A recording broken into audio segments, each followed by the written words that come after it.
Alright, hello everybody. Welcome back to Second City Sports. Doing a Blackhawks video today instead of a Civ video, so that's kind of fun. I just wanted to talk about with the trade deadline and stuff coming up, as well as the Seth Jones trade request that's been making the news. I just wanted to talk about which players on the current roster should be brought back for next year. Which guys should they be looking to move on? Who should they just walk away from in the offseason? And I think that's just going to be a fun little video. I'm also going to talk a little bit about guys in the system who can come up and sort of replace some of these players after the trade deadline. So anyway, let's just go into it. I'm just going to go down the list of the roster. So we'll get the obvious one out of the way. Bedard obviously is going to be here. I feel like that's fairly self-explanatory. Teravainen will be here next season. Donato is an interesting one. 19 goals, 19 assists, 38 points. He's only a -8, which by Blackhawks standards is pretty good. I'm in the boat of there's two sides to the argument. It's either you give him an extension for next season and probably the year after that, or you trade him now. I'm in the trade him now camp. I think just based on his, let me just click on him.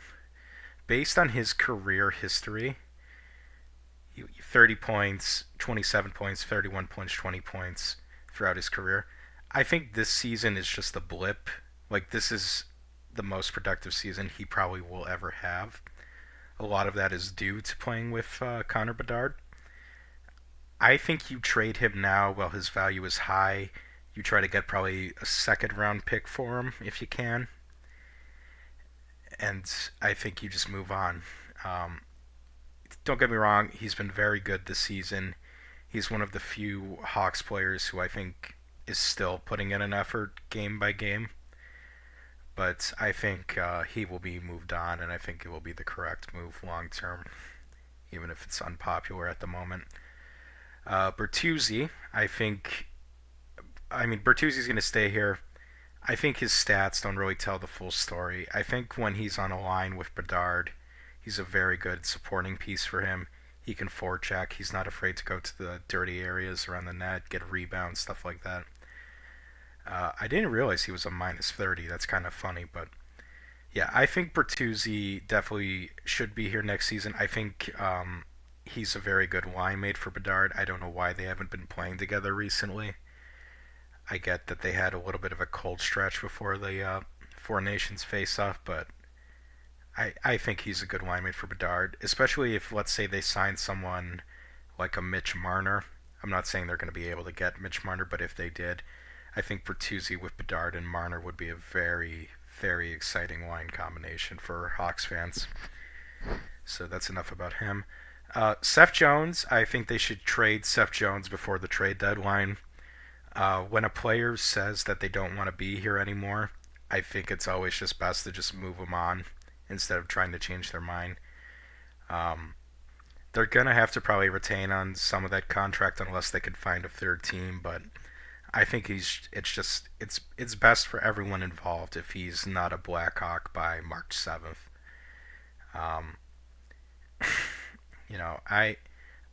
I've said before, I'm not a big fan of his game.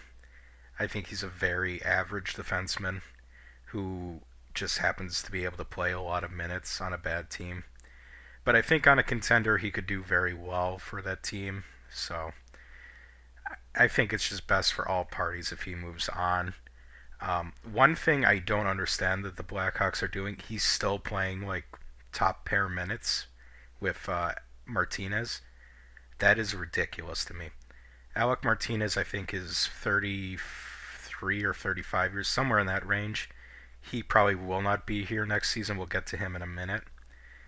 And Jones doesn't want to be here, so why would you not give those minutes to, say, like an Alex Vlasic or someone who's going to be here for you in the future? I just don't get it. Nick Foligno should be here next season.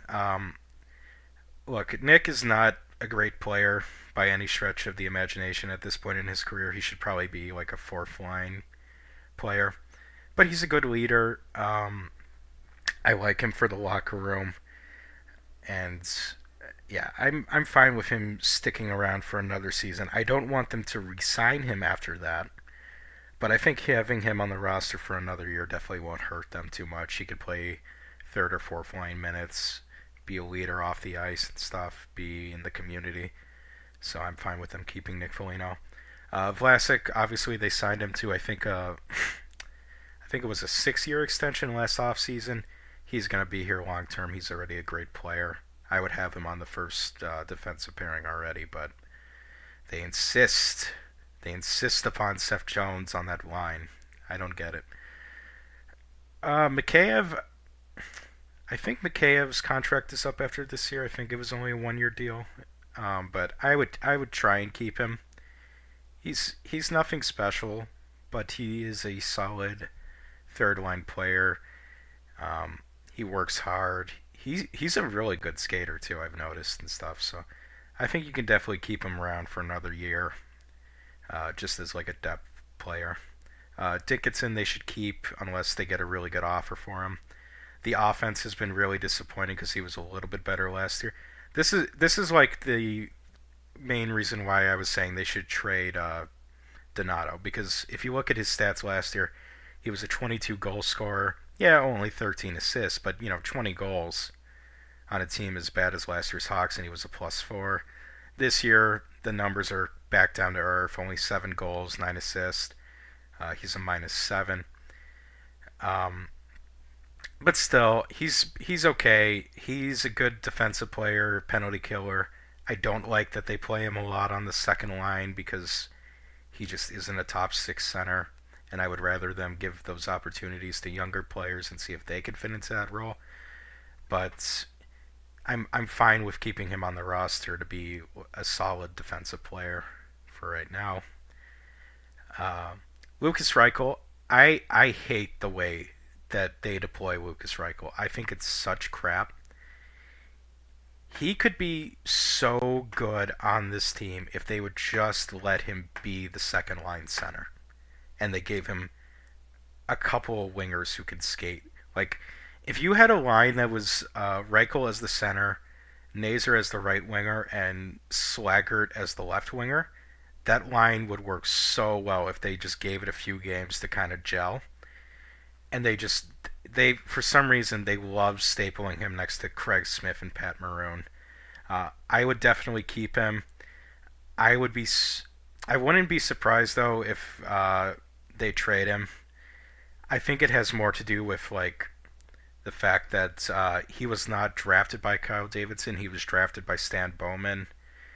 I think there has something to do with it as to why he's not given the same chances as other young players on this team. But I'm a big Lucas Reichel fan. I really like his game. I think he could do so much more if he was just given the chance to do it. But it kind of is what it is at this point. I'm just going to lump these two together. Craig Smith and Pat Maroon. I don't want either one of these players on my hockey team next season. Craig Smith, he started out the year kind of hot, but you could see only 35 games played. He's been pretty injury prone. He's not a terrible hockey player, but he also, it just feels like he's just taking up a roster spot from a younger player. Honestly, he just sits on the fourth line a couple games a month. He gets a breakaway that he might score on or something. Usually because Reichel creates it for him. But besides that, he's just an average player. Not even really average. He's just kind of, to quote Shorzy, he floats. He just floats around on the ice and doesn't really do much. Pat Maroon. Pat Maroon, off the ice, seems like a very nice guy. So I don't hate him.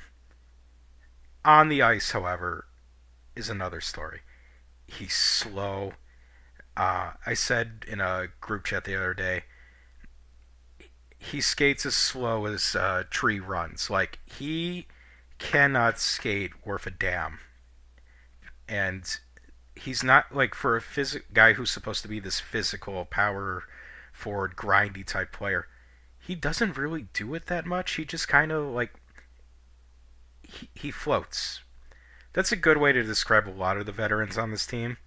I think a lot of them have just given up at this point. They just float on the ice. They're not really doing anything. They just kind of exist.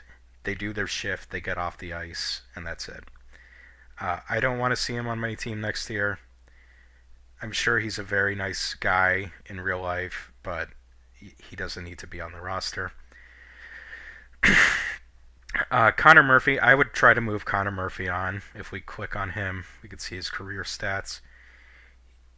You can see he has been a Blackhawk now for 8 seasons. Does anybody remember any great Connor Murphy moments in this time span? I can't. He does. He's not a terrible hockey player. Don't get me wrong. He's a solid defensive defenseman, but he makes no sense for the Hawks at this time. He would be good as like a third pair, like a fourth or fifth defenseman on like a good team, to be on their penalty kill and stuff like that, to be a physical presence. The Blackhawks right now, they don't really need that. He just kind of is here, and I think if they don't trade him in the offseason, I think he will be gone by next year's trade deadline. I think he's got one more year left on his contract after this one. So either they trade him in the offseason or they move him at the deadline, I think, is what's going to happen with Connor Murphy. Again, he's not a bad player, but I just don't think he makes sense for this team. Also, like 8 years on this roster, I think they made the playoffs once in that time, and that was just because of COVID when they got in through the play-in, which was really dumb. So I'm ready to move on from Connor Murphy. Nazar definitely should be on the team next year. I mean, listen, he's had moments where he's looked great. He's had moments where he's really struggled. But that's what you get when you play. I think he's 20 years old at the moment. 20 or 20. Let me check. 21. Okay, he's 21. But that's what you get when you play a 21-year-old in the NHL, and that's okay. You know, you're going to have those up and down moments. Even Bedard has them. So I'm not concerned about the -8. He didn't have really any points his first couple games up this season, and then he started kind of contributing. He had a really nice assist the other night against Toronto. I really like this kid. I think he's a great prospect, and I think he should definitely be on the roster opening day next year. Probably as a second line or third line player, but we'll see. Going back to the list now. Kurashev, I think it makes sense to move on from Kurashev. He's 25. Last year he had a very good season, but that was due to playing with Bedard. You can see the gap. So last year 54 points, 18 goals. Year before that 25, 21, 16, and this year he's on pace for I don't know, maybe 20 again. He had a year where he had some chemistry with Bedard. He wasn't able to keep it up this year. I think it's best for all parties if he moves on. Simple as that. Alec Martinez can go. He's old. I don't think he really cares. Again, hasn't been the worst part of this team, but he's not one for the future, and he's also been pretty injury prone. You can see only 30 games played. I think they'll be moving on from him. TJ Brody can go to hell. He honest to God, he might be the worst player in the NHL. He, like, you know what I was saying earlier about how a guy like a Craig Smith or a Pat Maroon just kind of floats and doesn't do anything? He actively hurts this team multiple times a game. He struggles to receive the puck. He struggles to pass the puck. He struggles with his positioning offensively and defensively. He is not a good NHL player. He signed for another year after this one too, which sucks. I would be trying to buy him out or terminate his contract or something. Put him on LTIR. He is not an NHL player at this point in his career. Now we're moving on to some of the younger players. Let me get rid of these two really quick. Joey Anderson. I like Joey. he's not really an NHL player. He's an AHL player who can play on a fourth line in the NHL. So if they want to keep him in the system for Rockford to be a solid player down there, sure, he can come up, play the odd game if there's some injuries. But I don't want him like on the opening roster for the Hawks next season. A fan of CU, I think he's done. Maybe in the NHL as a whole, it hasn't worked out for him. Yeah. But let's move on to some of the younger players because this is kind of the exciting part of the video. We're a little glimpse into the future. Colton Dach. I would have Colton Dach on the roster right now. Or, sorry, I skipped Crevier and Allen. My bad. Nolan Allen. He has been up and down. He has some games where he's very good, and he has other games where you question whether he's ready for the NHL. I would definitely hang on to him. He can bounce between Rockford and the Hawks next season. I think he's solid for the most part. Just has moments, but I think he's definitely one to hold on to for the future. Crevier, I think, has been the most improved player from last season to this one. Last year, he was one of the worst players in the NHL. This year, he's been really good, especially when he plays with Vlasic. I think just because they're both so big and stuff. Crevier, I think they have their heights listed. Let me check. Yeah, Crevier is 6'8", and Vlasic, I think, is 6'6". Like that's an awesome pairing just for the meathead side of me. But he's been fairly good when he's played. He's been hurt the last few weeks with a concussion. I think he's coming back soon. I saw he was skating and non-contact and stuff, so hopefully he gets back in the lineup soon. I think he'll definitely be on the roster next year. Colton Dach I would have on the roster right now. I think they just called him up again. Listen, 13 games played, and he's an even player. With this Blackhawks team, that's almost a miracle. I understand that his last few games of this 13, he wasn't doing great anymore, but I think he's definitely showed enough promise that he can warrant another look and that he could probably make the opening night roster next season. Wyatt Kaiser is kind of a weird one. 3 points. He's definitely a defensive defenseman. I think he's worth hanging on to for right now. I don't know what his long-term future is with the team, but I think for the current moment, he's worth hanging on to in the AHL, and he can bounce between NHL and AHL and stuff like that. Slaggert, I've been a big fan of since he's come up. Hasn't put up a lot of points yet. He did score. I think both of these goals were super nice, if I'm remembering correctly. But I love his forechecking. I love his skating. He's got a super high motor. I definitely think he's one for the future.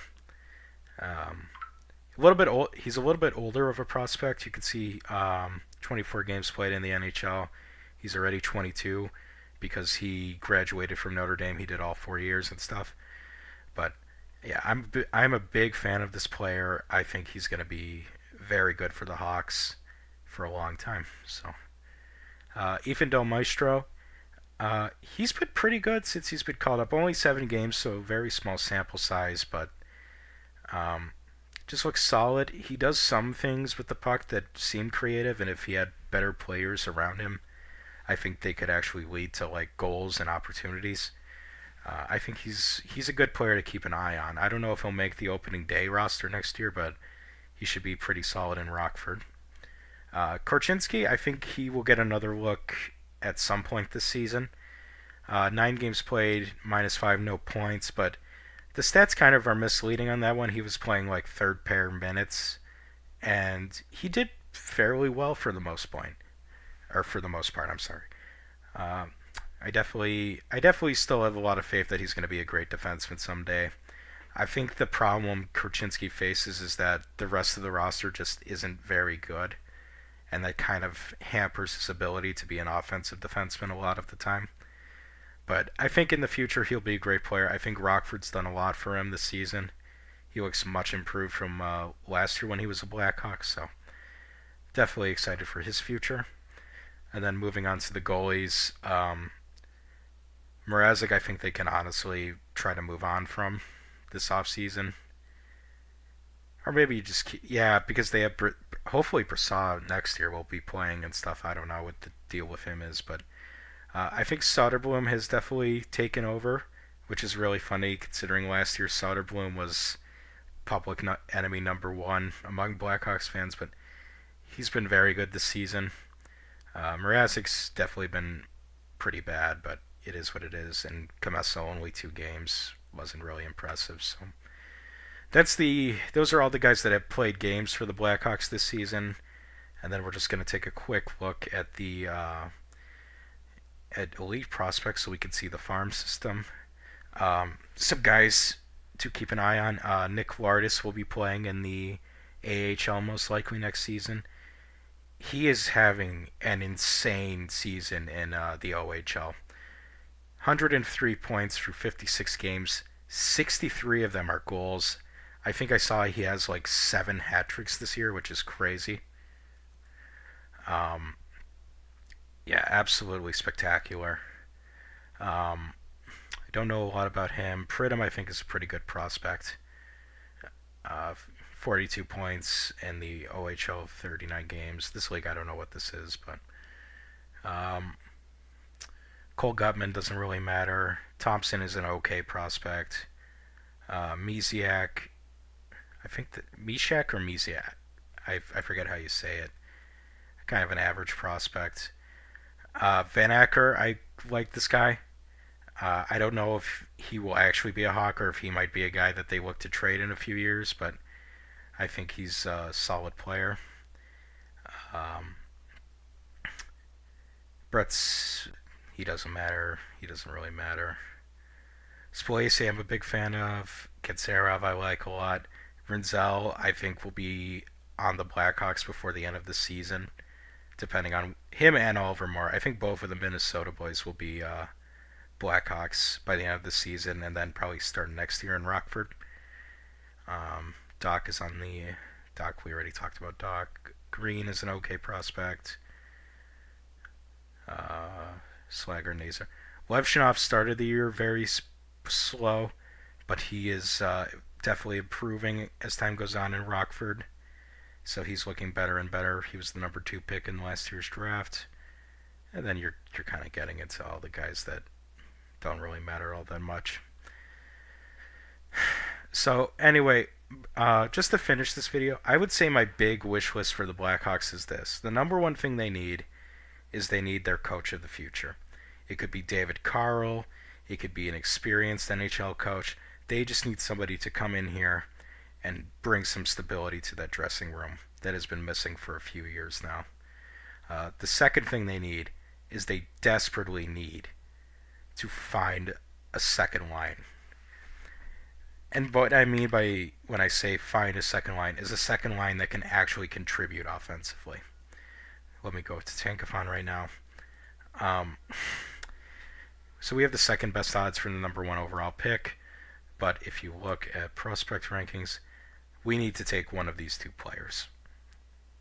As much as I like Matthew Schaefer as a prospect, we don't need a left-handed defenseman prospect. We need a center.